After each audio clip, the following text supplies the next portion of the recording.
Hi, this is Matthew May, and you're listening to Leadership Biz Cafe.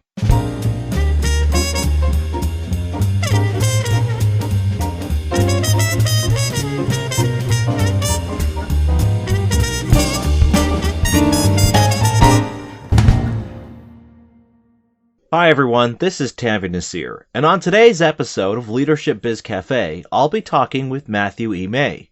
Matt is the founder of Edit Innovation, an ideas agency based in Los Angeles, California. He has worked as a close advisor on innovation with senior management at several companies including ADP, Edmunds, Intuit, and Toyota. His writings and work have appeared in several respected publications, including Harvard Business Review, Fast Company, Time, Forbes, American Express Open Forum, Inc. magazine, and Strategy+Business. Matt is also the author of 4 critically acclaimed, award-winning, and best-selling books on innovation, including his latest, The Laws of Subtraction, 6 Simple Rules for Winning in the Age of Excess Everything, which will be the focus of our conversation today. Hi, Matt. Welcome to the show. Thank you, and it's good to be here. Now, Matt, in your book, you describe what you refer to as the 6 laws of subtraction. And I think a good starting point for today's discussion is, how did you come up with these 6 laws? And perhaps more importantly, what do you mean by subtraction beyond simply that notion many of us might have that it refers to cutting costs or learning to do more with less? Would you like me to take the last part first, then? Sure. Okay.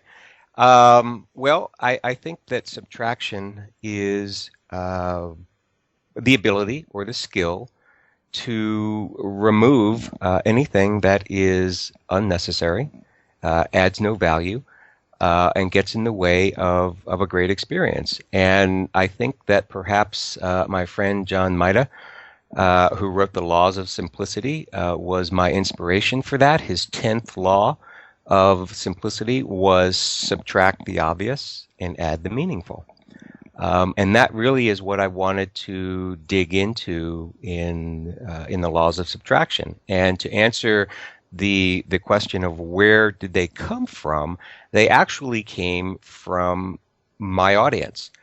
I had written a couple of books on the theme of elegance.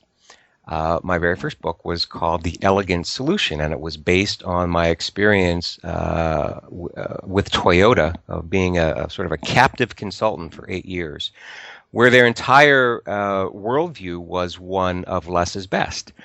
And, I wrote a book in 2006. It was the same year that John Maida's book came out, and I was like, wow, that's actually, it was 100 pages long, his book. And I was like, that's an elegant book. That's what I should have written.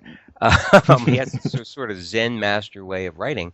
And it really became, a mantra for me, the notion of elegance. But elegance, and I define elegance as achieving the maximum effect with the minimum means, with a focus on the minimum means part, which leads you down the path of subtraction, minimizing the means that you use to get impact and power, if you will. And as I began hitting the lecture circuit and talking about elegance, it was such a lofty concept. Outside of the scientific and mathematical and world and the world of physicists that they talk about elegance and elegant solutions all the time, it wasn't something that was in the everyday vernacular, and people would tell me they really needed some sort of ground level takeaways, some handrails, some guideposts that they could apply the concept of elegance to their world. And as I began structuring different talks, I began thinking in terms of nuggets that were distinct, laws, rules, guides, if you will, to elegance. And that's really how the whole thing evolved. So it came from users, if you will, and what resonated with them in terms of the ability to apply the theme of elegance in a real world way. The first rule of subtraction that you talk about in your book, it's called "What Isn't There Can Often Trump What Is." And it works off the point that we often create things based on our assumptions and not necessarily on what we observe. And I think this is a mistake that leaders make as well, where they assume they understand the challenges and realities their employees face and make decisions based on those assumptions instead of on what they observe or hear from their employees as to what's really going on in their organization. So, how do we make this mind shift from creating or innovating and even leading based on what we observe as opposed to what we assume is going on or what we think our employees or customers need? Well, I think the word that you used is the key to the answer to the question, which is observation. The hardest thing that I've ever had to do with any of my clients is to as Steve Blank says, get them out of the building. It is the first thing that a good designer or design firm will do when they're trying to design a new solution. It's the first thing IDEO, for example, did. With Procter and Gamble, to get them out into stores, experience things from the user or consumer or client's point of view, and then design things, to solve problems that people are facing. But the hardest thing is to get out of the building and go and observe. Observation. When I was at Toyota, one of the key principles, operating principles, was a Japanese phrase called Genchi Genbutsu. Two words, Genchi and Genbutsu, means go look, go see. Go to the source to get the facts. It is not enough to read a data report, a marketing report, to take secondhand or at someone's word something you really, and it's not about not trusting someone, it's going and observing a problem in the context in which it's actually occurring so that you have that empathetic input. Where you really truly understand the hassles, the pain points, the jobs that are trying to get done by someone else. Only then can you really, really understand and shape your reaction to that particular situation. Whether you're a leader and your customers are your key lieutenants, your employees, or your customers. There's value everywhere you look. And it really is the notion of understanding through observation and empathy. In listening to you talking about observing to see how people are using your product, it reminds me of a story I read a few years back of a detergent company. They released a product in India and they thought, you know what, people probably don't have a lot of money, so they probably can't afford to use a lot of our product. So let's make one that they don't have to use a lot of it, so it won't make a lot of suds, so they won't have to use a lot of water, and so it'll be very water efficient and very low usage. And what they found is that people weren't enjoying their product. They kept going to their competitor and they couldn't understand because the competitor, you had to use more of their product and it required more water to rinse it. And here we're trying to be environmentally improved and so forth. So they finally decided to go out and visit various towns and meet people who do laundry to understand what the problem was. And what they found was when people would wash their clothes with this detergent, they noticed that following the directions of using a certain amount, it wasn't creating a lot of suds, which was the whole point, because that way you use less water to rinse them off.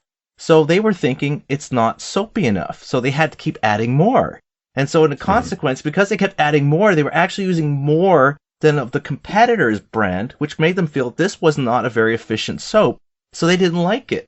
So the idea that they had of let's try to make it so they use less was not really what they wanted. What they needed to see was that it would create lots of suds because that would give the impression that it is actually working and cleaning their clothes. Right. So it really ties into that idea you're mentioning here about how we really have to go out and observe and really also let people talk. Let's hear what they have to say about what it is that they need and what is it that they see are the challenges or opportunities that need to be addressed for them to move forward and accomplish what they want to do.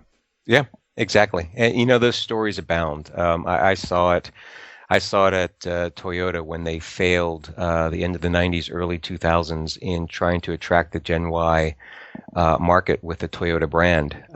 They thought that if they had glitzy marketing that is specifically geared to the 18 to 24-year-old crowd, that of course they would want a Toyota. Well, it really didn't matter to an 18-year-old how you marketed the Toyota brand. You stick it on a cell phone, stick it on the internet, or put it in a cool magazine. It doesn't much matter because mom and dad have that car in the driveway and in the garage, and there's no way I want to drive what mom and dad are driving. You better, and it woke them up to the fact that they needed a altogether different product, and they had, done what they had not done, their principle of Genji Genbutsu. They had not gone out to the marketplace, and so they had to get back to that. And they went out, and they attended raves and extreme sporting events and urban art shows because that's where the young folks were hanging out. And lo and behold, they discovered that Gen Y loves personalization.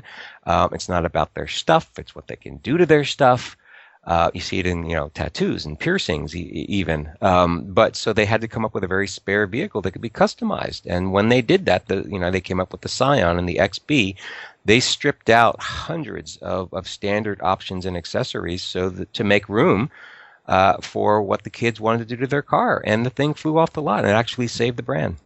Right. It's a good point that you're bringing up about it's how people experience things, because this leads into that discussion you have about the second rule of subtraction, where you talk about how the most effective experience we can have is created not by establishing a long list of rules, or in the case of Toyota, having a long list of standard features, but by simply providing one or two simple rules and then leaving the participants to self-regulate themselves in order to encourage participation by all the team members. In some ways, one could look at the Scion and see that's exactly what they did by limiting what were standard options, letting people pick and choose. Now, if we bring this in terms of how we lead teams, it's kind of intuitive to a certain degree, where we want to delegate not just tasks, but authority to make decisions to ensure the collective success of our team. But how does this also work in terms of tapping and driving creativity and innovation in our organization? I mean, how do you ensure that limiting those rules that you provide won't result in your team going too far off on a tangent from what they need to do to remain competitive and on target? Well, you definitely do need to have certain constraints put in place, but the notion is that those constraints don't need to be exhaustive, as you said. They don't need to be complex. A few simple ones to allow people to think either inside or outside the box, as it were. You do, though, need to create a box. And I think it's a popular misconception that, we talk all the time about thinking outside the box when it comes to creativity and innovation, right? Mm-hmm. Well, what's the box? Let's think about what that box is. Well, typically the box is a system. And when there is a system at play, you have only two choices with respect to a new idea. If you think about it, you either need to make your new idea fit into that box, or you need to provide an altogether new box to house that idea, or else it just floats free as another of the billions of inventions that are patented every year that never become a commercially viable product or service. Put it in language that everyone knows and is familiar with. Let's think about, for example, the light bulb. That's the quintessential icon of creativity and innovation, right? But that wasn't really what made the light bulb work, the gadget itself. Edison knew that what the real problem was, and the solution that he needed to provide, was a brand new system, and an on-demand lighting and power. It wasn't incandescent lighting had already been invented over in Europe, in the UK. Yes, he created a gadget that captured that incandescent lighting, but what do you do with that light bulb once you have it? How's it going to work? Yeah. Well, you need sockets and switches and power lines and conduits, and you need a whole system to make that light bulb work in a lamp that doesn't have any sockets and switches and plugs. So he basically spent a good deal of his time and money over several years creating that power grid in New York. So that, I think, is an answer to the question, is that a box is very simple. Just four perpendicular lines connecting. It's not complex. It's not a maze. It paints a constraint that people know what to do with. Watch a kid play in a yard. There's a sandbox in that yard. There may be acres of ground and play sets. Where do they spend most of their creative time? Right inside that sandbox with a couple of tools, and they're most imaginative there with a couple of not tools, but toys. So it's the notion of a simple structure that allows people the freedom to be creative and be innovative, either inside or outside that particular box, but the box needs to be there. I'm glad that you brought that idea about it's not a matter of removing constraints as it is creating those constraints so that we have, in a sense, a way for our brains to kind of solve how to do something. Because this kind of reflects something you discuss in the third rule of subtraction: limiting information engages the imagination. Now, in storytelling, for example, this is a very important tool to use as it allows the storyteller to keep the audience interested and their curiosity piqued because, as you were inferring, our brains are wired to solve problems in order to ensure we have a clearer understanding of what we're experiencing. But to delve in this a little bit deeper, how does this work in an organizational setting when we're trying to tap into our collective creativity to spur our ability to innovate and change? How do we, because obviously a lot of times we hear about people complaining that there is that limiting of information going on in our organization where information is used as a source of power. But in this case, how are we then balancing limiting information so that we're not creating ambiguity in order so that we can maintain our perception of power, but instead are limiting it so that we're engaging our employees' imagination to provide greater clarity about what we're trying to accomplish? Well, there's a wonderful exercise that I learned from Nick Obolensky in the UK, who talks about and writes about adaptive leadership. And I use this in my creativity and innovation workshops all the time. It's a wonderful thing. It doesn't take very long to do. But basically, let's say you've got 30 people in the room, and you want to make the point that A, you don't need exhaustive rules to gain clarity, and B, that a little bit of information might be all that you need to create the kind of organization, and I'll say it again, organization that you really want, an alignment that you really want in a company or corporation. And it goes something like this.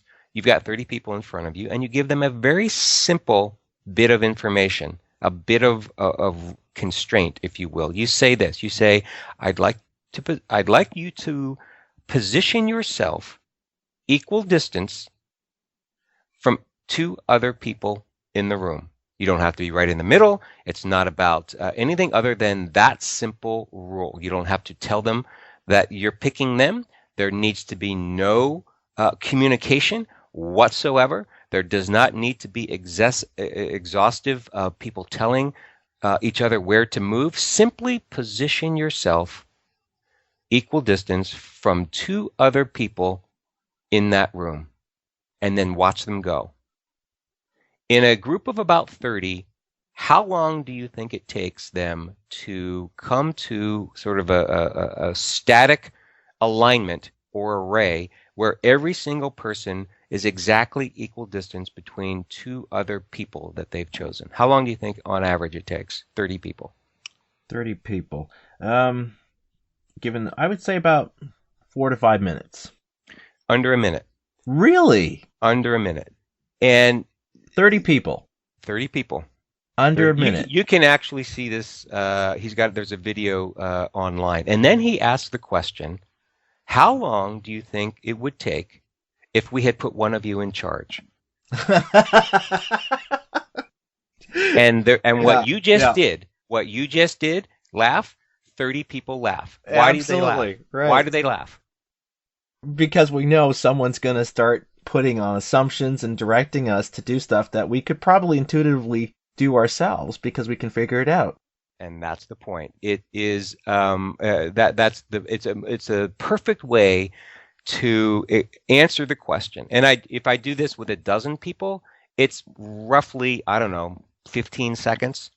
it takes them to do. So a simple rule, limited information, and you get the alignment and the clarity that you want. Now, that's a very simple exercise to make the point. Obviously, it's tougher to do when you've got 150,000 people scattered across the world to gain that kind of alignment. But the point is that it will take you 4 to 5 times longer sometimes if you simply blast out information and a laundry list of exhaustive rules, regulations, do this, don't do that. You will actually sub-optimize the very thing that you're trying to achieve. Right, right. That's a great example. In many ways, I'm just reflecting what you're saying here. I mean, what we're really saying here is that this is really about leaving out just enough information or inserting white spaces in our organizational vision so our employees can insert themselves, their own goals, their aspirations, their motivations, in order to make that vision as much their own as it is your organization's. Yeah, I think the one of the key roles of any leader is to create the proper context. And a colleague of mine that I spent some time with, who is a urban designer in the UK, Ben Hamilton Bailey. He designs shared spaces where there really aren't any traffic rules or regulations or signs or controls, but you provide the proper context, the proper social context. And when you do that, you don't need to have all those rules and information because people are intelligent. And he likes to say this. He says, when you don't need a sign in your living room that says, don't spit on the floor. No, you just really don't. But effectively, we do that in our companies, right? We don't treat people like adults, and we neglect the fact that in a certain context, in a certain setting, you don't need to be explicit about things because things are understood. You only get that understanding, though, through keen observation and really being steeped in a culture, in a context. But we do that all the time. We put signs all the time that effectively say, don't spit on the rug or don't spit on the floor in someone's living room. This is a great segue to your fourth rule of subtraction. Creativity thrives under intelligent constraints. And in your book, you actually point out how several studies have shown that our creativity increases not when we're free of limitations, but when we operate under them. However, as you're pointing out now, constraints alone can also impair our creativity. And so what we need are not signs that say don't spit on the living room floor, but what we need instead are limitations that actually challenge us, that still give us a sense of hope that while this goal might seem improbable, it's nonetheless something we can figure a way to achieve. Yeah, that is the operative word, intelligent.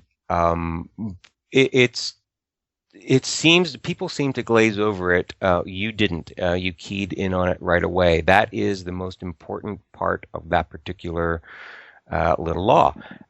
Intelligence requires a certain thinking through of what it is that you truly want to achieve, and sort of what is that dramatic destination that's going to pull people in, galvanize them and motivate them to do things in a different way. And that sort of lands us on the doorstep of big, hairy, audacious, stretch kinds of goals. One of the things that I always hear, I don't know about you, but I always, at a certain level of an organization, somewhere down in the middle, you hear grumblings of, well, I don't have enough resources to innovate. They want me to innovate, I don't have enough resources. And generally speaking, that is, I find, to be a cop-out. Because if you think about all of the great stories that we love to read, the Googles of the world, the Apples of the world, where do they always begin? Well, they tend to begin where? In someone's garage. Yeah. And that, is that because guys just like hanging out in the garage and that's where they're most creative? I tend to doubt that. I think that they're there in the garage because they have to be, because they don't have what? Resources. They don't have a lot of money. They don't have a lot of space. They don't have furniture. They don't have people. What they do have, though, is that idea that they think is going to change the world. So how do you recreate that kind of feeling in a large organization? The only way that I think that you can really truly do that on a sustainable way is to set constraints in terms of goals, dramatic goals.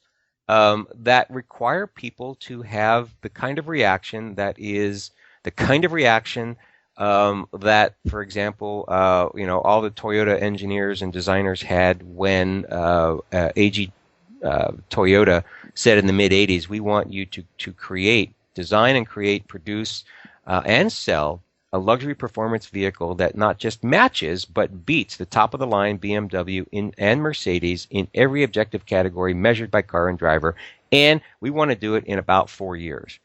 3,700 people collectively, raised their hands and said, "That's impossible. It's just impossible," because all the goals conflict. Every goal that you have that you want to achieve to top those two vehicles conflict. You're talking about,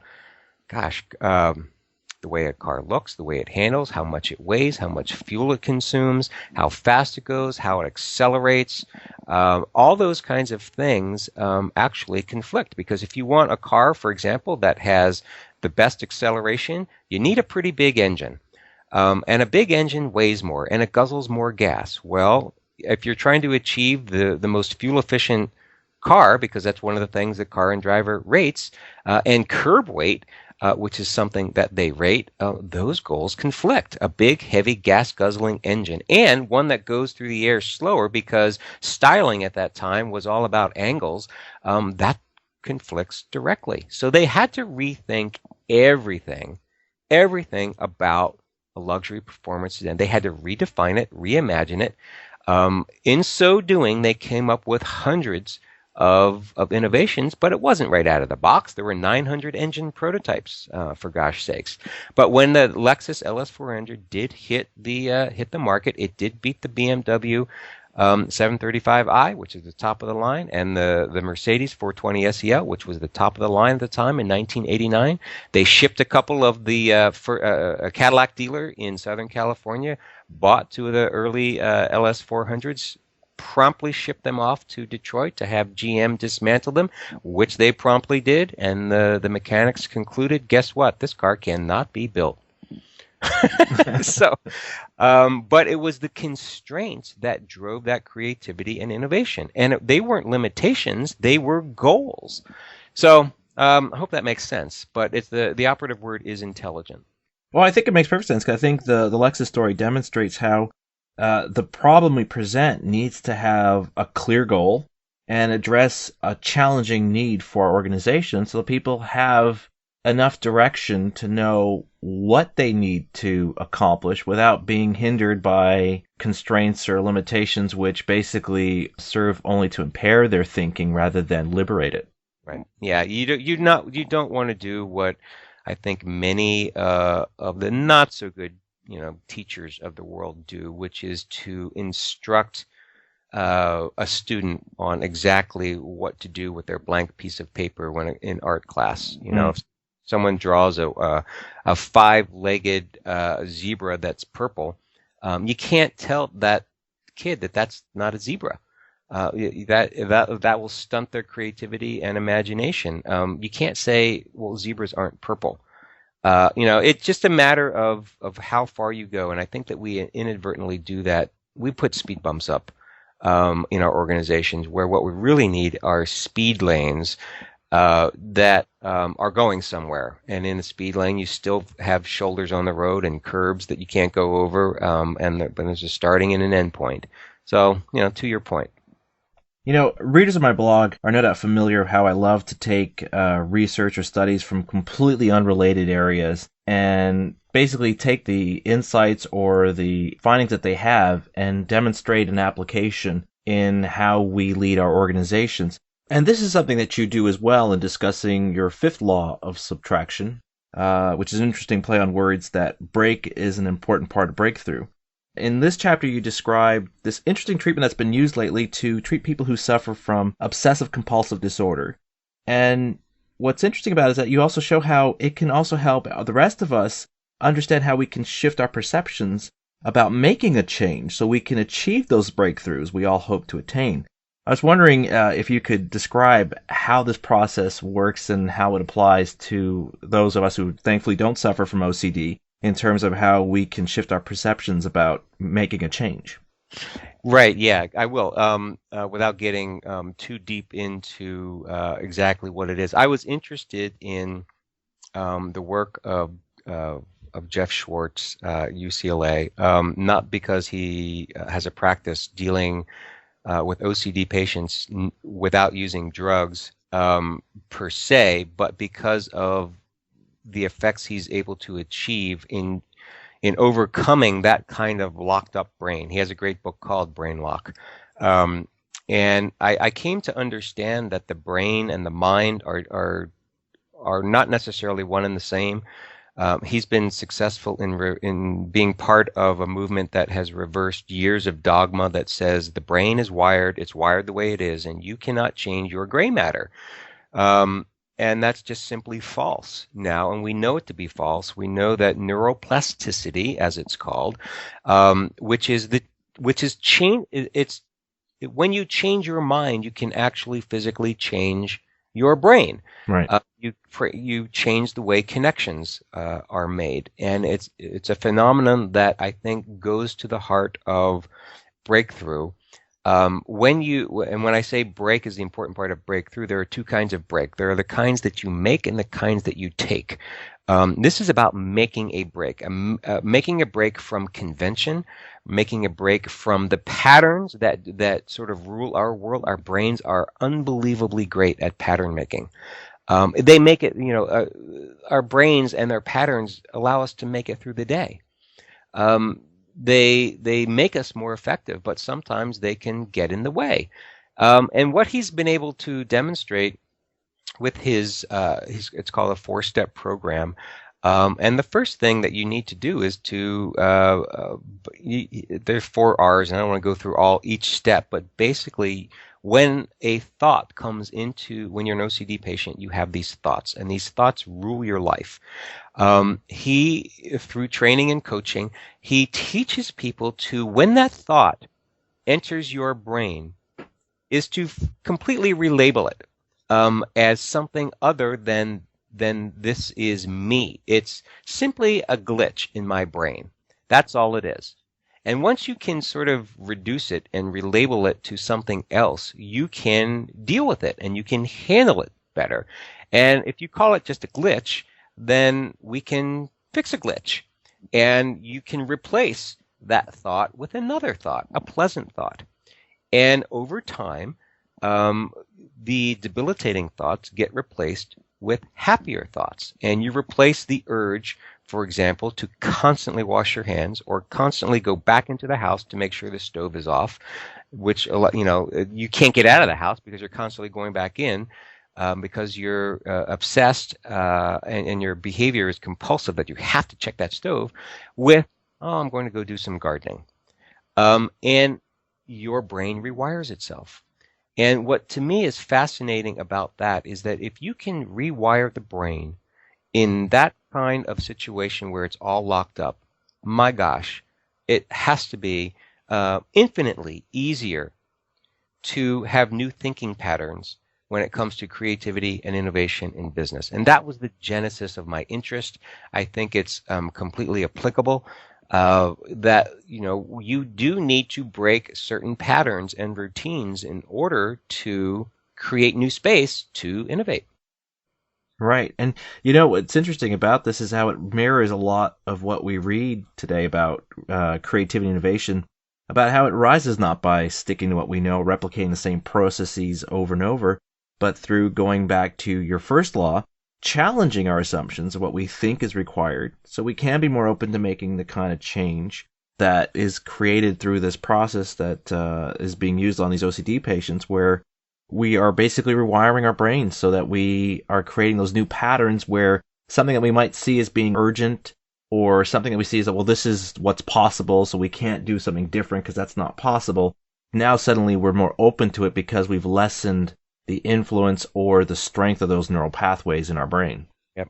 Yes. And, when it comes to leadership and organizations, um, for me, talking about how Jeff Schwartz deals with OCD was a segue into how you might have to take those concepts and apply them in a large organization that does things in a certain way, that has certain budgetary restrictions, plans in place, a normal ongoing operation. Sometimes you need to break away. And it was a segue into the notion of skunk works. And sometimes that's typically what you actually have to do, is to make that break physically, and sort of set up a shadow organization. It's what Steve Jobs did when he sort of broke away from Apple and moved down the street, taking with him a couple of key designers and engineers, and began working on the Mac. And called everybody pirates, and they had a good old swashbuckling time. But breaking away from the norms that exist that can inhibit you. And it's very difficult to break those chains, in just the same way sometimes it's difficult for an OCD patient without the right tools to just fix themselves. Yeah, it's virtually impossible to do. So that was the tie. So agreed. Right. And this leads us to your last law of subtraction, law number 6, which says that doing something isn't always better than doing nothing. Now, what this rule refers to is how neuroscience has shown that instead of putting our nose to the grindstone from 9 to 5, we need to give ourselves periodic breaks to allow our mind to wander, so we can have those aha moments that often coincide with finding breakthroughs or some innovative way to resolve an existing problem. So, how does tuning out help us to figure out the maze that's in our minds? And how do we go about doing this in light of all these different channels and outlets that are now vying for attention? Of that thing that we were discussing before our talk today, of how we have so little time to even just read all those books that we have on our desk. How do we make sure, in light of all this greater demands on our time and our attention, that we are actually ensuring that we give ourselves these periodic breaks to allow for mind wandering? Well, like anything else, it is a discipline, and you find it more prevalent in Eastern societies than you do in Western societies. We are so, here in the West, we're so action oriented, and our bias is to be doing something. Heaven forbid that we happen to be daydreaming when the boss walks by. But lo and behold, it turns out your best work might not look to be productive to all the world. It might look to be, just being lazy. So there's two parts to the answer to your question. One is the science part. We know that we cannot speed up the sudden creative insights that we get, the eureka moments. History is deep with these epiphanies that happen far removed from the practice of solving a problem in your work. Where do we get our best ideas? We tend to get them when we are doing something of a routine nature, when we have separated ourselves from the problem we're trying to solve, whether that's in the shower, whether that's immediately following a nap, whether that's taking a long walk, whether it's driving on the freeway, things that don't require us to think and use our executive brains, as it were, but rather use our default brains. And something happens in the hippocampus where those connections, which is what creativity truly is, it's creating connections from disparate things, different inputs, to emerge with a sudden creative insight. We know a couple of things. We know that those sudden creative insights are immediately preceded by a certain kind of brain wave length. It's one that indicates a quiet mind. It's one that it's a brainwave that length that is a gamma wave that is indicative of, for example, what great meditators are able to achieve with a quiet mind. Those brain waves immediately precede the sudden creative insight, the eureka moment that we always get. Our brains are quietest when we are doing something that doesn't require them to be actively, uh, you know, using their machinery, taking a shower, taking a nap, taking a walk, driving, those kinds of things. That's when we get these great insights. So we cannot speed up the creativity process. All we can do is to let go. But that's very difficult in the business world. So that leads to the second part of the question. How do you effectively, which is what you asked me, how do you effectively ensure that you have more of these sort of eureka moments on a routine basis almost? Well, you've got to build the notion of break and doing nothing into your work. There is a reason why I think that the 7 week, I believe it's a 7 week meditation program at Google U, has a 7 month, I think it's a 7 month waiting list. Wow. People are learning to meditate. Larry Ellison of Oracle demands his executives do it. There's a meditation room. Some of the better cultures, more creative cultures, have recognized the fact that doing nothing is sometimes better than doing something. Not everyone can meditate. So what are some of the other techniques to build those kinds of breaks and quiet time for the brain in? Well, there's daydreaming walks, purposeful daydreaming, for example. There's pulsing your work. When I wrote The Laws of Subtraction, I followed the advice of Tony Schwartz, who had written a book about engagement and excellence and the notion of pulsing your work so that you basically take a break every 90 minutes, whether you want to or not. You may be in full creative flow. Force yourself to go take a 10-minute break where you change your space, change your outlook, change your physical space. Lo and behold, I had the same thing happen to me when I wrote this book. It only took me 6 weeks versus the 6 months it took me to write the previous book, where I spent all day at the grindstone, and then I'd let it sit overnight, and I came back to it, and I was like, oh my gosh, what was I thinking yesterday? And so the notion of pulsing your work is in line with your biorhythms that happen when you sleep. Your biorhythms don't stop just because you're awake. You are much more effective when you take those 90 breaks every 90 minutes. When I do training, I make sure that I don't go beyond 90 minutes. I know that stress builds up, creativity wanes after that 90 minutes, and just the short 10-minute, 15-minute get away from the things that we're doing kind of break really just sort of makes the whole day flow that much better. So there are a number of other tricks that you can do to quiet your mind. But there are ways to do it. So that's the long answer to the short question of how does it work and how does it work in business. And what's interesting is it reflects something I read in a study earlier this week, where researchers found that when study participants were encouraged to go and take a walk in nature, walk out in the park and so forth, their creativity and productivity actually increased compared to those who stayed at the work table. And even when they had study participants just look at a picture of nature, okay, they're just looking at a picture, they're still at the work desk, that actually also helped to improve their problem-solving capabilities than those who basically just focused on the tasks that were being assigned to them. So again, that reinforces this idea that we do have to come to terms with the reality that we can't be operating literally from 9 to 5 nonstop, that, we do need those periodic breaks where our energy levels will, take a dip below and so forth. And we need to recognize that and allow our minds and our bodies to rejuvenate so we can become more productive, more creative, and more effective in the work we do.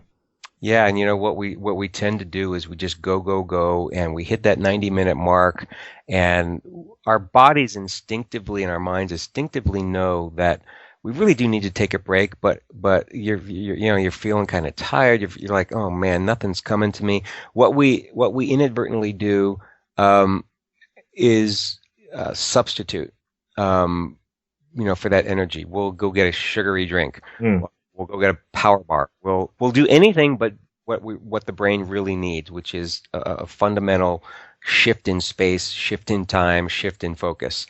And that just further exacerbates things when you go get a candy bar, you get a Coke or something else, because that jacks your sugar level up, which does all kinds of weird things. And you get that dip, and then cortisol levels. There's a whole ecosystem in your body and brain that we mess with chemically that really does affect our creativity and innovation. So.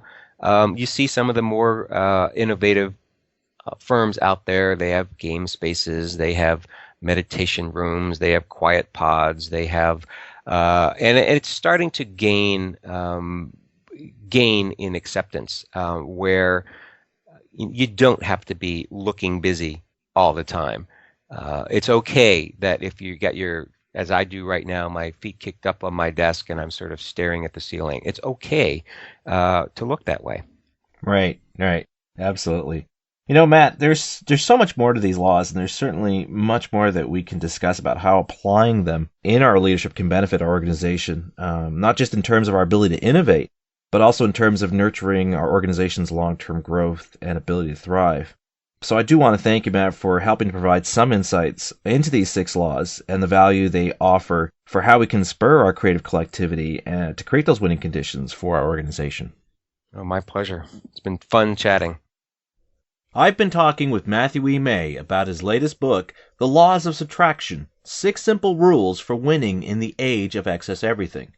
To learn more about Matt, his writings, and his work on creativity and innovation, visit the webpage for this episode at tanvirnasir.com. And that concludes this episode of Leadership Biz Cafe.